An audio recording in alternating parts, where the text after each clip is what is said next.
Comme nous en avons parlé dans le module précédent, l'agent autorisé d'une entité politique est chargé de voir à la conformité des contributions avec la loi électorale du Canada. Si une entité politique reçoit une contribution inadmissible, elle doit la retourner au donateur ou la remettre à Élections Canada par chèque libellé à l'ordre du receveur général du Canada.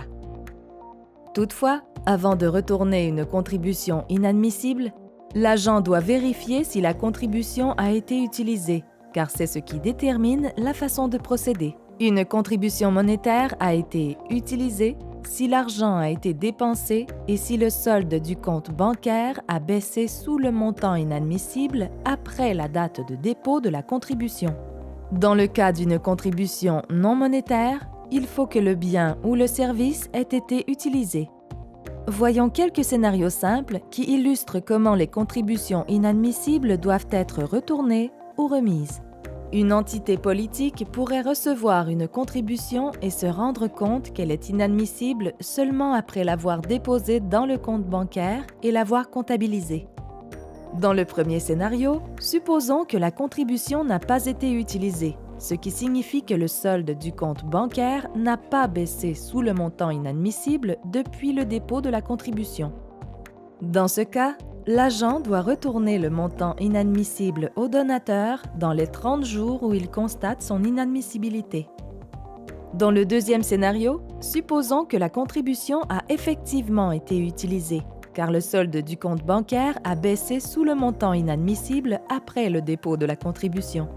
L'agent doit alors envoyer à Élections Canada un chèque libellé à l'ordre du receveur général du Canada égal au montant inadmissible. Dans le troisième scénario, supposons que l'entité politique constate l'inadmissibilité d'une contribution sur le champ, avant qu'elle ne soit déposée dans le compte bancaire. L'agent peut simplement retourner la contribution au donateur dans les 30 jours suivant la date où il constate son inadmissibilité. Il n'y a rien à déclarer. Le processus de retour et remise de contribution s'applique aussi pour les contributions non monétaires inadmissibles. Si la contribution non monétaire est inutilisée, elle doit être retournée au donateur dans les 30 jours suivant la date où l'agent constate son inadmissibilité. En revanche, si la contribution non monétaire a été utilisée, l'agent doit envoyer un chèque d'un montant égal à la valeur commerciale du bien ou du service à Élections Canada à l'ordre du receveur général du Canada. Par exemple, un graphiste travaillant à son compte apporte une contribution non monétaire en concevant gratuitement un dépliant pour un candidat à l'investiture. Le graphiste facturerait normalement 500 $ pour ce service. Toutefois, le graphiste a déjà accordé un prêt égal au plafond à la campagne du candidat et le prêt ne lui a pas encore été remboursé. Sa contribution non monétaire est donc inadmissible parce qu'elle dépasse le plafond. Comme les travaux ont déjà été exécutés, la contribution a été utilisée. Ainsi, l'agent financier du candidat à l'investiture doit envoyer un chèque de 500 $ à Élections Canada, libellé à l'ordre du receveur général du Canada dans un délai de 30 jours.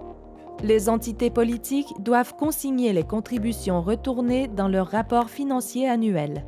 Pour en savoir plus, veuillez consulter nos autres modules et ressources.